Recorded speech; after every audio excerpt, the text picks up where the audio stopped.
বেতের তৈরি দামা হলো এক ধরনের ঐতিহ্যবাহী হস্তশিল্প, যা সাধারণত চাল, ডাল, শাকসবজি বা অন্যান্য শুকনো দ্রব্য রাখার জন্য ব্যবহৃত হয়। এটি মূলত বেত দিয়ে সম্পূর্ণ হাতের কৌশলে তৈরি করে থাকেন। এটি প্রাচীন যুগের বেশ জনপ্রিয় একটি হস্তশিল্প ছিল। একজন কারিগর সাধারণত বেত কেটে শুকিয়ে নমনীয় করে বিশেষ কৌশলে দামাসহ বিভিন্ন কারুপণ্য তৈরি করে থাকেন। দাদা, এটা দিয়ে এখন কি তৈরি হবে? ধামা তৈরি হবে। ধামা। তো এই ধামা তৈরি করতে আপনার কি কি প্রয়োজন? বেত লাগে, বাঁশের খিল লাগে। এই যেটা দিতেছেন এটা কি? এটা খিল। আচ্ছা, এই খিল না দিয়ে এখানে অন্য কিছু ব্যবহার করা যায় না? সব এই টোটাল দামাটাই এই বাঁশের খিল দিয়ে তৈরি হবে? এখানে কোনো লোহা টোয়া ব্যবহার করা হয় না? আচ্ছা, খিল আর লোহার পার্থক্যটা কি? এটা কেন দেয়?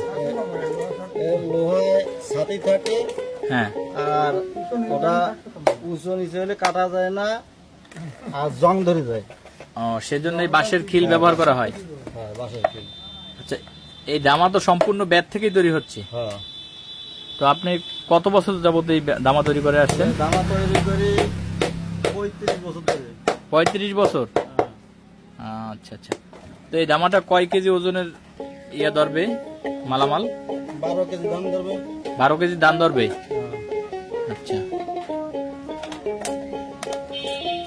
আপনার প্রতিদিন চাইলে কয়টা দামা তৈরি করতে পারেন এরকম? 2টা কি 3টা।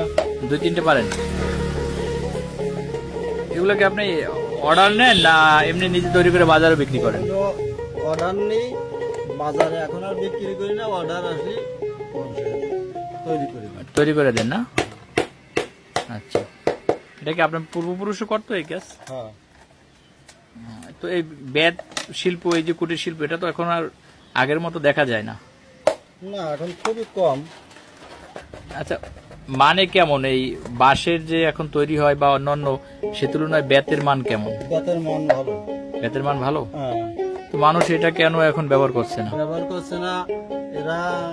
বর্তমান যে না ব্যবহার কম হচ্ছে কেন, এরাই মেলামাইনের যে মাল জিনিস, হ্যাঁ। প্লাস্টিকের মাল জিনিস এটা ব্যবহার করে, এই জন্য এগুলো কম ব্যবহার করে। আর এটা কি একটু দামেও বেশি নাকি? দামে বেশি, অন্যান্য মালের চেয়ে দাম বেশি না, অন্যান্য মালের চেয়ে দাম কম। কেননা একটা ডিশ কেনে হলো 300 টাকা, 400 টাকা। হ্যাঁ একটা ডিশি যায় উপরে গেলে 5 বছর, হ্যাঁ। আর এটা দামায় যাবে অন্তত 20 বছর 25 বছর। ও। 600 টাকা 700 টাকা বিক্রি হলে